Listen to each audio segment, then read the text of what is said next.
My name is Natalie. I'm 36 years old.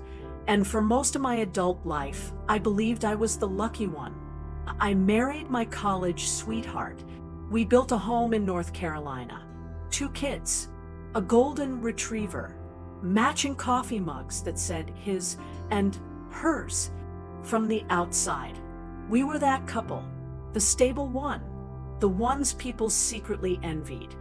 I never imagined I would become the woman telling this story. The affair didn't start with lipstick on a collar or a late-night confession. It started with silence, subtle silence, the kind that grows slowly like mold behind a wall. You don't see it at first, but one day you smell something rotten and you realize it's been there for a long time. Daniel used to talk to me about everything: work drama, random news articles, fantasy football. Then he stopped, not completely, just enough that I felt the shift. He'd come home, kiss my forehead, ask about the kids, then disappear into his phone. At first, I blamed stress. He had just been promoted, more responsibility, longer hours. I told myself, this is what successful marriages look like. Mature, independent, not clingy, but independence feels different from distance. Independence feels calm. Distance feels cold. I started noticing patterns. He took his phone into the bathroom. He angled his screen away from me. He changed his password. When I asked why, he laughed and said, "You've been watching too many crime shows." I laughed too, because that's what wives do when they don't want to seem paranoid. But something inside me had already started paying attention. There's a specific kind of loneliness that happens when you're lying next to someone who no longer reaches for you. It's heavier than being alone. At least when you're alone, the silence makes sense. One night, around 1:30 a.m., I woke up and he wasn't in bed. The bathroom light was off. The kitchen was dark. I walked downstairs and saw the faint glow of his phone on the patio. He was outside, whispering. When he saw me, he flinched, actually flinched. Then he smiled too quickly and said he couldn't sleep. I asked who he was talking to. He said, "Just work stuff." At 1:30 in the morning, I wanted to believe him. I really did, because the alternative was unbearable. For weeks after that, I became someone I didn't recognize. I started tracking his behavior, not on purpose. It was automatic. What time did he leave? What time did he come back? How often he touched me? How often he didn't? He stopped initiating sex. When I did, he said he was tired, or stressed, or had a headache. I began to wonder if I had changed. I had 2 kids. My body wasn't 22 anymore. I started dieting, working out harder, buying new lingerie. He barely noticed. And that's when the doubt turned inward. Maybe I wasn't exciting anymore. Maybe I talked too much about the kids. Maybe I had let myself become boring. It's amazing how quickly a woman can take responsibility for someone else's betrayal before she even knows it's happening. The confirmation came on an ordinary Tuesday. Nothing dramatic. No music swelling in the background. I was folding laundry in our bedroom when his Apple Watch buzzed on the dresser. He had forgotten to wear it to work. I wasn't trying to snoop, but the screen lit up. A name I didn't recognize. Maya. The message preview said, "I can still feel your hands on me." My brain didn't process it at first. It felt like reading a sentence in another language. Then another message appeared. "Last night was perfect. When can I see you again?" I remember sitting down on the edge of the bed because my knees stopped cooperating. The room didn't spin. It narrowed. like someone had zoomed in on reality and erased everything else. I stared at the watch for a long time. Maybe it was a joke. Maybe it wasn't him. Maybe denial is fast. It comes in waves. But then more messages came in. Heart emojis, private jokes, plans for Thursday. Thursday, that's when he told me he had a late meeting. I didn't cry. Not yet. I took a picture of the screen with my phone. My hands were shaking so badly, I had to take 3 tries. The rest of the day passed in slow motion. I picked up the kids, helped with homework, made dinner. I watched him walk through the door at 6:47 p.m., exactly like he always did. He kissed me. He kissed the kids. He asked what was for dinner. I looked at him and realized something terrifying. He was good at this. He wasn't nervous. He wasn't distracted. He was comfortable. That meant this wasn't new. During dinner, he told a story about work. I nodded in the right places. I felt like I was watching my own life through glass. After the kids went to bed, I asked him calmly, "Who's Maya?" I have replayed his face in that moment 1,000 times. The split second before he answered. Shock, then calculation, then softness. Who? That one word changed everything. Because if he had said, "It's complicated," maybe there would have been honesty. But he chose to lie.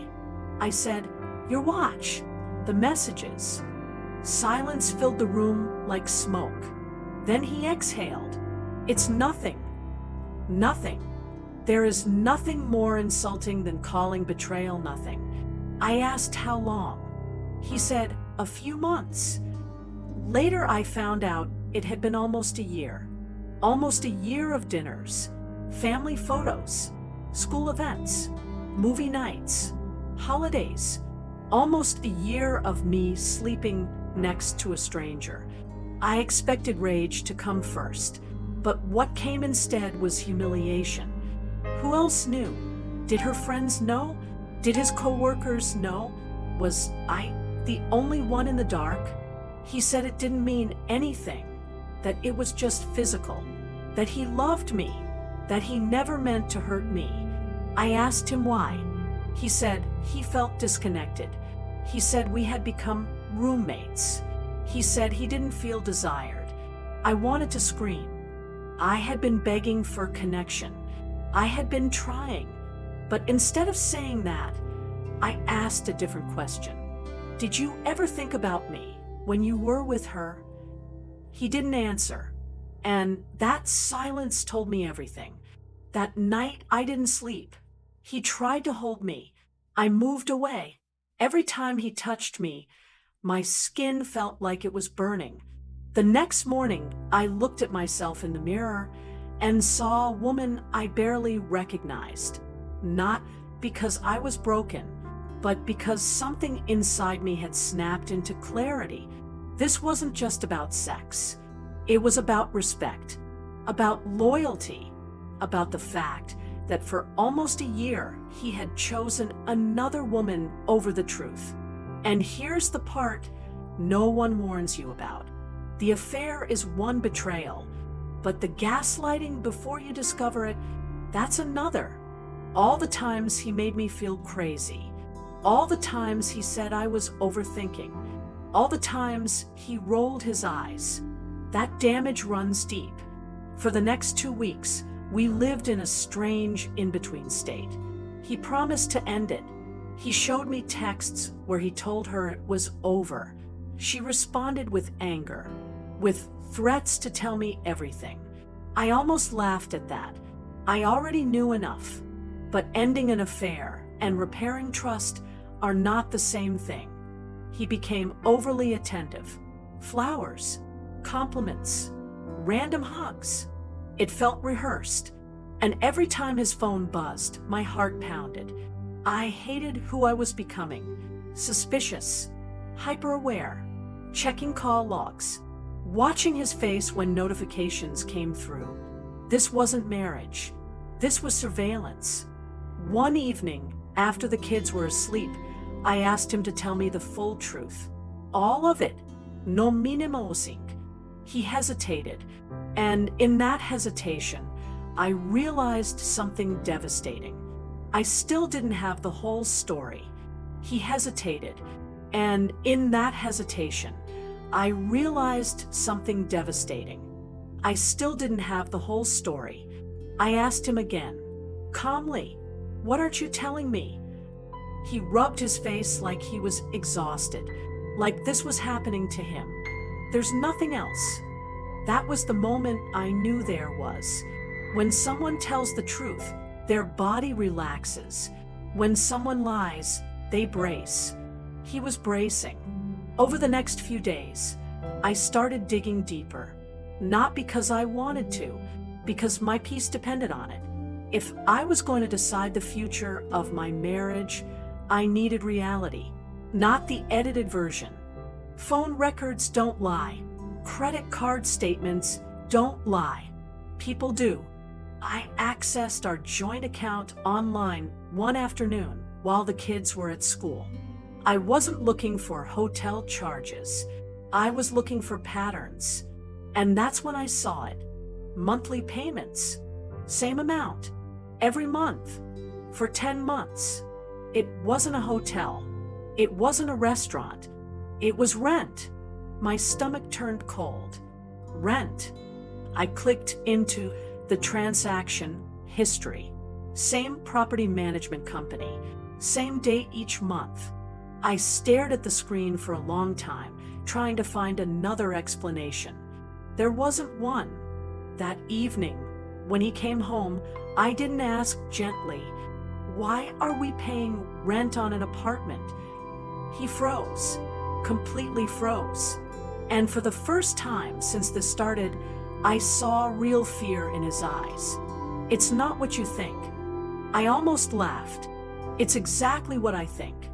Silence stretched between us like a wire pulled too tight. Finally, he said, "I didn't want to bring her here." Bring her here. Not a mistake. Not a one-night lapse. Not a midlife crisis fling in a hotel. He built a second life. An apartment. A private space. A routine. I felt something inside me shift from pain to clarity. "How often?" I asked. "A few times a week." A few times a week. While I was at home packing lunches, scheduling dentist appointments, helping with math homework, he had keys to another door. I walked out of the room because I couldn't breathe. It wasn't just betrayal anymore. It was duplication. He didn't just cheat. He divided his life. That night, I didn't cry. I researched. The address from the transaction history led to a small complex 20 minutes from our house. I drove there the next morning after he left for work. I don't know what I expected. Maybe something glamorous. Maybe something worth destroying a family over. It was ordinary. Beige siding, small balconies, quiet parking lot. I sat in my car for 15 minutes before I saw her. Maya. She was real, not just pixels on a screen. She walked out of the building wearing one of his hoodies. I knew it immediately. I bought that hoodie 5 years ago for Christmas. She laughed at something on her phone. She looked young, confident, unaware. She got into her car and drove away. I stayed. I don't know why. Maybe I needed to see the door. The physical door he unlocked instead of coming home. I walked up the stairs slowly. My legs felt mechanical. Apartment 3B. I stood in front of it. I imagined them inside, cooking, sitting on a couch, existing. I didn't knock. Instead, I took a picture of the number. And then I did something I didn't plan. I called her. Her number was still in the call logs I had photographed weeks earlier. She answered on the third ring. Hello. Her voice was softer than I expected. Hi, Maya. This is Natalie, Daniel's wife. Silence. Then a sharp inhale. She hung up. 2 minutes later, my phone rang. It was her. I didn't know, she said immediately. I closed my eyes. That sentence. Every woman who's been cheated on dreads it. I didn't know. He told me, you were separated. She continued, voice shaking. He said you were basically roommates, that you were staying together for the kids. The script was familiar, convenient. I leaned against my car. How long have you been together? Almost a year. Same timeline. Does he spend nights there? Yes. The word felt like a physical blow. Then she said something I wasn't prepared for. He said he was going to tell you soon, that he was going to leave. Leave. The air left my lungs. He wasn't just cheating. He was planning an exit, a structured exit, an apartment, a narrative, a timeline. I wasn't crazy. I wasn't paranoid. I was being replaced. Does he keep clothes there? I asked. Yes. Of course he did. After we hung up, I sat in my car shaking. Not from heartbreak, from rage. Controlled, focused rage. When he came home that night, I didn't yell. I laid everything out on the kitchen table. The bank statements, the address, my phone with her call log open. And then I said one sentence. Tell me about the life you were building without me. He looked like a man cornered. I was confused, he said. Confused men don't sign leases. Confused men don't furnish apartments. Confused men don't create exit plans. You were leaving, I said. He didn't deny it. He said he didn't know how to tell me. He said he didn't want to hurt the kids. He said he thought he loved her. Thought. Loved. Her. In that moment, something inside me went completely still. Not shattered. Still. The kind of stillness that comes before a storm or after one. You don't get to decide my future without me, I said quietly. He started crying then. Real tears. But they weren't for me. They were for the life he was about to lose control of. And that's when the real twist unfolded. Because 2 days later, Maya called me again. I need to tell you something, she said. My body braced automatically. I'm pregnant. The world didn't spin this time. It locked. How far along? 8 weeks. 8 weeks. I did the math instantly. That was before I found the messages. Before he ended it. Before he promised me he chose us. He hadn't chosen anything. He was waiting to see which life was more convenient. And now there was a child. Not a mistake. A consequence. I asked her one final question. Does he know? No, she whispered. I thanked her. And then I hung up. When Daniel walked through the door that evening, I watched him differently. Not as my husband, not as my partner, but as a man who had built 2 futures and hoped one would disappear quietly. He kissed my cheek. I stepped back. I know about the baby, I said. The color drained from his face so quickly it almost looked unreal. And for the first time since this nightmare began, he had no script. He stared at me like I had just spoken another language. What baby? There it was again. Instinct. Deny first. Always deny. Don't. I said quietly. She told me. 8 weeks. He sank into a chair like his legs gave up on him. For a few seconds, he didn't speak. No excuses. No gaslighting. Just silence. And then he said the one thing that confirmed everything. She wasn't supposed to tell you. Not, I'm sorry. Not, I didn't know. She wasn't supposed to tell you. In that moment, something inside me detached completely. This wasn't about love anymore, or betrayal, or heartbreak. This was about character. And I was finally seeing his. He started talking fast after that, words spilling over each other. It might not even be mine. She said she was on birth control. We can figure this out. I'll fix it. Fix it. Like it was a scheduling conflict, a business mistake, a problem to manage. I stood there listening and realized something terrifying. For months, maybe years, I had been married to a man who believed he could control outcomes, control narratives, control women. He had built two realities and assumed he would choose the one that worked best. But now the variables had changed, and he didn't know what to do. What are you going to do? I asked. He looked at me like he expected me to guide him. I don't know, he whispered. And that was the moment I stopped seeing him as powerful. He wasn't powerful. He was weak. Weak people lie because truth requires courage. Weak people cheat because loyalty requires discipline. Weak people build second lives because honesty feels too uncomfortable. I walked upstairs that night and packed a suitcase. Not dramatically, not angrily, methodically. He followed me. Where are you going? To think. Don't do this, he said. We can get through this. We. That word had expired. The next morning, I moved into my sister's guest room with the kids. I didn't tell them everything.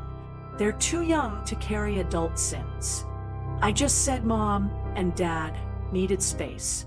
Space. It's amazing how polite we become when our world collapses. The following week was chaos. He called constantly, texted constantly, alternated between apology and panic.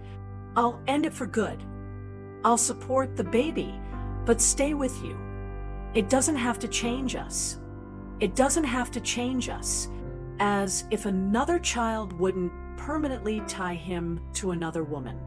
As if I could spend the next 18 years watching him co-parent with the person he planned to replace me with. The audacity was almost impressive. Then came the pressure. His parents called me. Marriage is complicated. My mother said, think about the kids. Friends said, men make mistakes. Mistakes. A wrong turn is a mistake. Forgetting an anniversary is a mistake. Signing a lease, maintaining a year-long affair, planning an exit, and getting another woman pregnant is not a mistake. It's a choice repeated consistently. One night, he showed up at my sister's house unannounced. He looked exhausted, unshaven, desperate. I'll do anything, he said. Therapy, transparency, whatever you want. I studied him carefully. What do you want? I asked. He hesitated, and that hesitation told me everything again. He didn't want me. He wanted stability. He wanted his image intact. He wanted his children every day. He wanted comfort. Love was never the first word out of his mouth. That's when I asked the question that had been forming for weeks. If she wasn't pregnant, would you have told me? Silence. Then a quiet, honest, devastating answer. Probably not. There it was.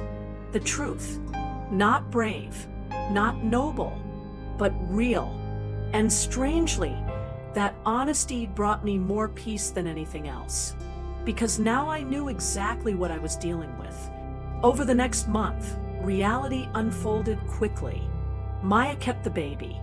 Daniel admitted paternity after a test confirmed it. The apartment lease remained active, and I filed for divorce. When I told him, he looked stunned. You're really ending this? No, I said calmly. You ended it a year ago. I'm just acknowledging it." He cried. Again. But this time, I didn't feel anger. I felt clarity.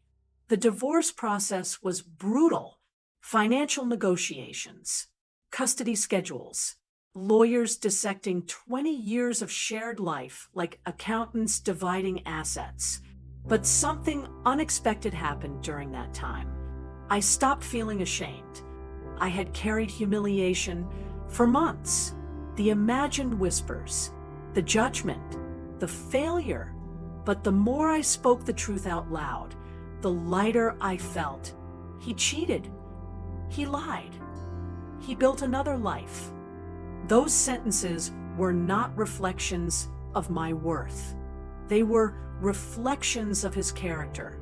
And here's the twist no one expects. 6 months after everything collapsed, Maya called me again. The baby had been born early. Complications. Daniel was overwhelmed. Financial strain. Emotional strain. Sleepless nights between 2 households. "He's not who I thought he was," she said quietly. I almost smiled at the irony, because that sentence had once been mine. She wasn't my enemy. We were 2 women who had believed different versions of the same man. The difference was timing. I realized something powerful then. He didn't ruin me. He exposed himself. There's a difference. One evening, after finalizing the divorce, I sat alone in my new apartment. It was smaller than the house, quieter, but it felt honest. No hidden leases, no secret phones, no second narratives, just truth. Daniel sees the kids on weekends now. He looks older, tired, fragmented between responsibilities. Sometimes he tries to reminisce. "Remember when we—" I stop him gently. That life doesn't exist anymore. And here's what I didn't expect. I don't hate him. Hate keeps you attached. I feel free. At 37, I thought my life was over. Instead, it restarted.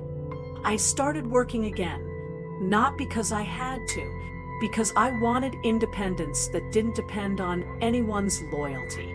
I started therapy, not to fix myself, but to understand why I ignored my intuition for so long. I started sleeping peacefully, no checking phones, no listening for late-night whispers, just rest. And one night, months later, I caught my reflection in the mirror and realized something. I wasn't the woman who got cheated on. I was the woman who walked away. That's a very different identity. If you're listening to this and you're in that silent, suffocating phase where something feels wrong but you're afraid to confirm it, hear me clearly. Truth might break your heart, but lies will break your spirit.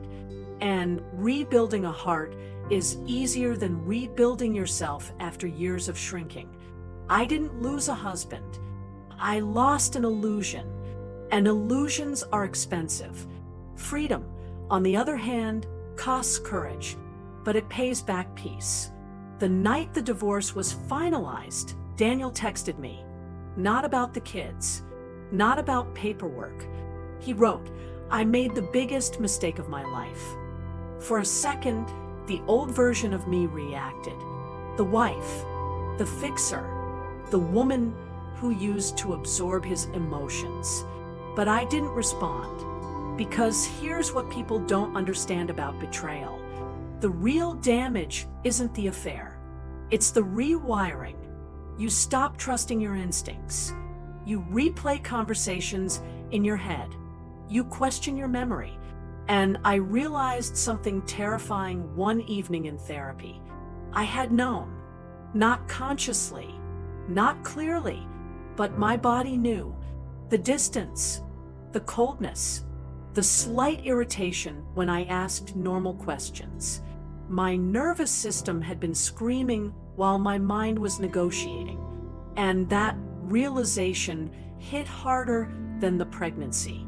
because it meant I had abandoned myself long before he did. That's the part that changes you. Months passed.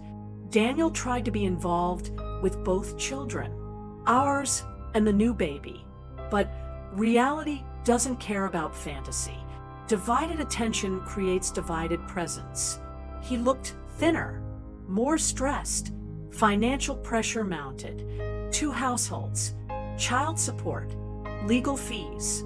He once told me he felt like he was drowning.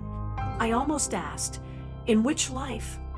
But I didn't, because revenge is loud. Healing is quiet. Then something happened I didn't expect.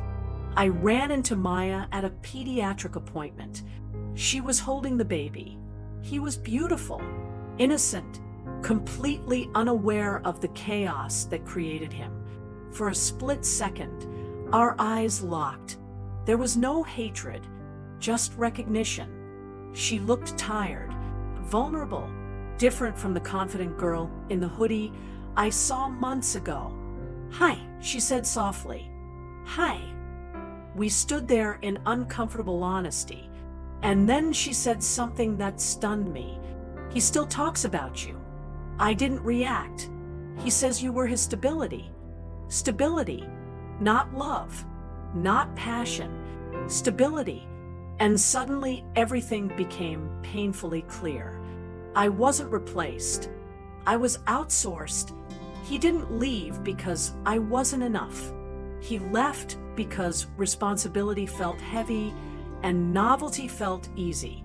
But novelty expires. Responsibility remains. That realization erased the last piece of insecurity I was holding. A week later, Daniel came over to drop off the kids and lingered longer than usual. He looked at me like he was studying a version of his life he could no longer access. "You've changed," he said. "Yes," I replied. "You're colder." "No," I said calmly. "I'm clearer." There's a difference. Coldness comes from pain. Clarity comes from truth.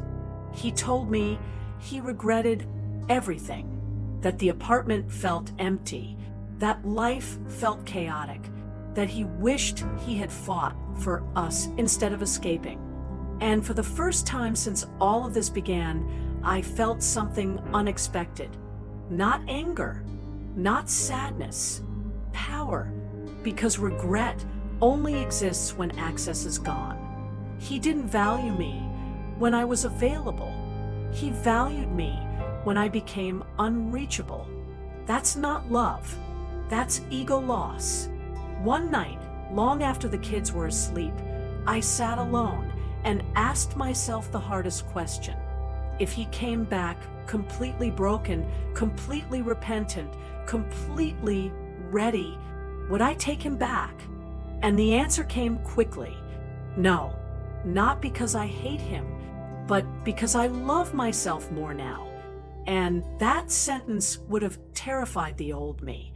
The old me believed love meant endurance. The new me understands love requires alignment. Here's the part that might shock you. A year after the divorce, Daniel and Maya separated. The pressure, the resentment, the financial strain, the reality of who he actually was without the thrill. Affairs thrive in secrecy. They suffocate in daylight. When he told me, I felt nothing. Not satisfaction, not validation, just confirmation. Because the problem was never me, it was him. And that's the final twist most women never hear. When a man cheats, you think you lost a competition. You didn't. You were playing a different game. He was chasing stimulation. You were building stability. Those are not equal goals. At 38, I thought I was starting over from scratch. But I wasn't. I was starting over from experience. There's power in that. Now, when I walk into a room, I don't shrink to make someone else comfortable. I don't ignore red flags to preserve peace. I don't confuse potential with character, and I don't beg for consistency. Consistency is the bare minimum. If you're listening to this and you're in the middle of betrayal, hear me clearly. You are not crazy. Your intuition is not dramatic. Your pain is not weakness. And leaving does not mean you failed. Sometimes leaving means you finally stopped betraying yourself. Daniel thought he was building a better life. What he built was a lesson. For me, for her, for himself. And here's the truth no one tells you. The woman who survives betrayal is dangerous. Because once she rebuilds, she no longer tolerates half love. She no longer competes. She chooses. And being chosen by yourself is more powerful than being chosen by any man. I used to be someone's wife. Now I am simply someone who knows her worth. And that is a promotion no affair can take away. There was one part of the divorce I feared more than court, more than custody, more than seeing him with another child, telling our kids the truth. For months, we kept it simple. Mom and Dad need space. We both love you. It's not your fault. But children are smarter than we pretend. They notice tension in voices. They count weekends. They see when Dad looks guilty. My daughter, Emma, is 9. My son, Caleb, is 6. One Sunday evening, after Daniel dropped them off, Emma stayed quiet longer than usual. She stood in the kitchen, watching me wash dishes. Then she asked, very calmly, "Did Dad leave because of another woman?" The plate slipped in my hands. It didn't break, but something inside me did. Children don't ask questions like that unless they've already connected the dots. "Why would you ask that?" I said gently. She swallowed. I heard Grandma whispering, "And Dad's always on his phone when we're with him. And there's a baby." There it was. The baby. We hadn't explained that part fully yet. They knew he had a new baby. We hadn't said why. I dried my hands slowly. This was the moment where protecting them from pain could accidentally teach them to ignore truth. I knelt down, so I was eye level with her. "Yes," I said softly. "Dad was seeing someone else." Her face didn't collapse into tears. It hardened, and that scared me more. "While you were married?" "Yes." Silence filled the kitchen. Caleb was in the living room playing, oblivious. Emma's eyes filled with tears, but she didn't let them fall. "Did you know?" That question pierced me. "No," I whispered. "Not at first." She nodded slowly, processing. "Is that why you cry sometimes at night?" "Children see more than we think." "Yes." And then she asked something that made my chest tighten. Why wasn't he happy with us? There it was. The dangerous lie betrayal creates in children, that they weren't enough. I took her hands. "This has nothing to do with you, or me being not enough.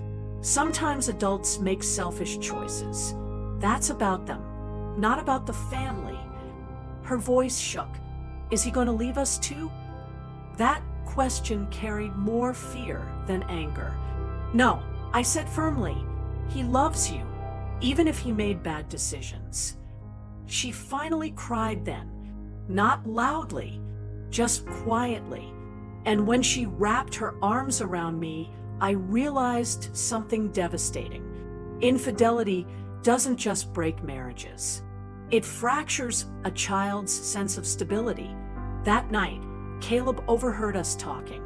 He came into my room later and asked, "Did Daddy do something bad?"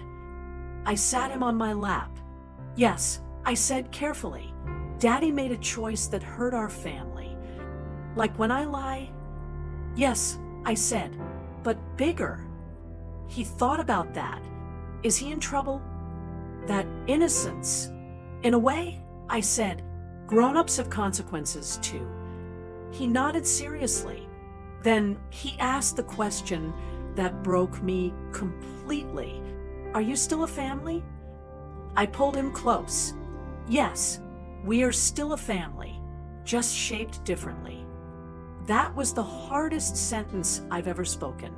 After they went to bed, I sat alone in the hallway and cried silently, not for my marriage, for their innocence, because now they understood something they shouldn't have to understand yet. That love can fail, that promises can break. The next weekend, Emma came back from Daniel's house quieter than usual. I asked if she was okay. She said, "The baby cries a lot. Dad gets stressed." Then she looked at me and said something that felt like a knife. "He seems happier when we're not all together." I took a slow breath. "Sometimes adults confuse excitement with happiness," I said. She studied me. "I don't want to marry someone like that." 9 years old, already forming definitions of love. That's when I understood something powerful. How I handled this moment would shape her future relationships. If I begged him back, she would learn endurance. If I excused him, she would learn tolerance of disrespect. If I shrank, she would shrink one day too. So I didn't. Instead, I showed her boundaries. Calm ones, clear ones.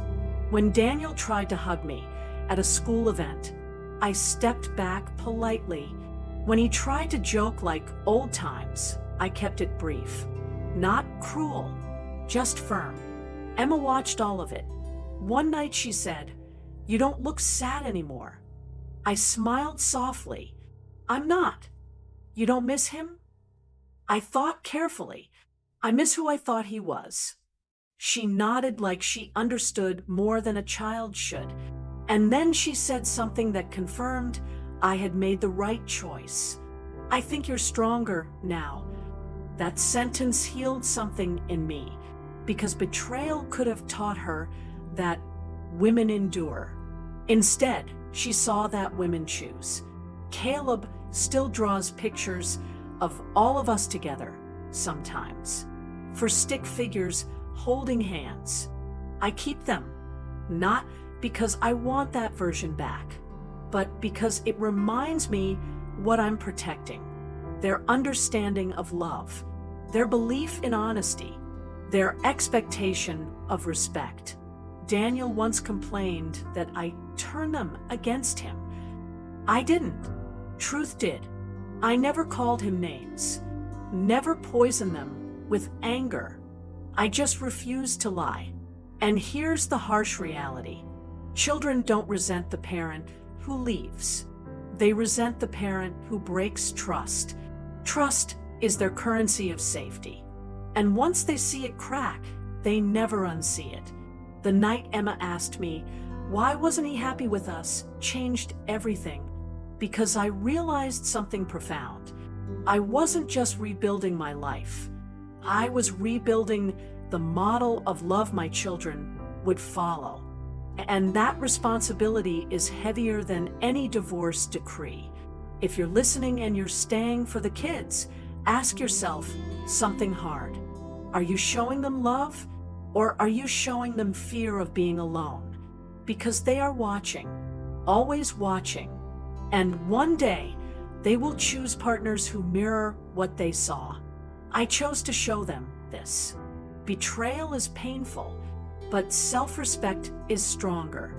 And no child should grow up believing that love means accepting less than loyalty. There's one last thing I haven't told you. A year after everything fell apart, after the divorce, after the baby, after the lawyers and the courtrooms and the silent dinners, Daniel asked me a question. We were standing outside during one of the kids' soccer games. The sun was setting.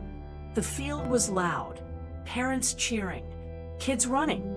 He looked at me and said, very quietly, "Do you ever wish none of this happened?" For a second, The old memories flickered. Our wedding day, the first apartment, holding Emma in the hospital, building furniture at midnight before Caleb was born. 20 years of history doesn't vanish. It lingers. But then I looked at my daughter on that field, confident, loud, unapologetic, and I realized something that changed everything. If none of this had happened, I would still be shrinking, still ignoring my intuition, still teaching my children that comfort is more important than truth. So I answered him honestly. No. He looked stunned. You don't mean that? Yes, I said calmly. I do. Because here's the truth no one talks about. Betrayal doesn't destroy you. It reveals you. It reveals how much you're willing to tolerate. It reveals how much you value yourself. And it reveals who someone really is when no one is watching. Daniel didn't ruin my life. He forced me to confront it. And once I did, I rebuilt it differently, stronger, cleaner, honest. There was a moment months ago when I sat alone in my apartment after the kids were asleep. No noise, no tension, no secrets, just quiet. And I realized something that scared me at first. I wasn't lonely. I was peaceful. That's a very different thing. Lonely is when you crave someone who isn't there. Peaceful is when you no longer crave what hurt you. And if you're listening to this right now, if you feel that quiet ache, if your intuition is whispering, if you're pretending not to see what's right in front of you, I need you to hear this. You are not dramatic. You are not too sensitive. You are not asking for too much. Loyalty is not too much. Respect is not too much. Honesty is not too much. The bare minimum only feels like too much to someone who never intended to give it. One day, Emma asked me something that became the final confirmation I needed. She said, "If someone lies to me, when I'm older, I'll leave, like you did." And in that moment, I knew. This wasn't just about surviving an affair. It was about breaking a pattern. Generational patterns don't shatter loudly. They break quietly, with one woman who decides, it stops here. Maybe that woman is you. Maybe you're still in the middle of it. Maybe you're afraid of what happens next. I was too. But let me tell you something powerful. The fear of leaving is temporary. The regret of staying can last decades. I didn't lose a marriage. I gained clarity. I didn't lose a husband. I lost an illusion. And illusions are heavy. Truth is lighter. So if you're standing at the edge of a decision right now, choose the version of yourself you'll be proud of in 10 years. Because one day, your children or your future self will look back and ask, did you stay small? Or, did you choose yourself? Ich chose myself. And that changed everything. If this story felt familiar, if it hit somewhere deep, you're not alone. There are more truths like this, more confessions, more stories people are afraid to say out loud. This is Life Confessions, where silence ends and truth begins. If you want to hear more real stories about love, betrayal, strength, and survival, subscribe to Life Confessions. Because sometimes hearing someone else's truth is the first step to facing your own. And trust me, there's always another story behind the smile.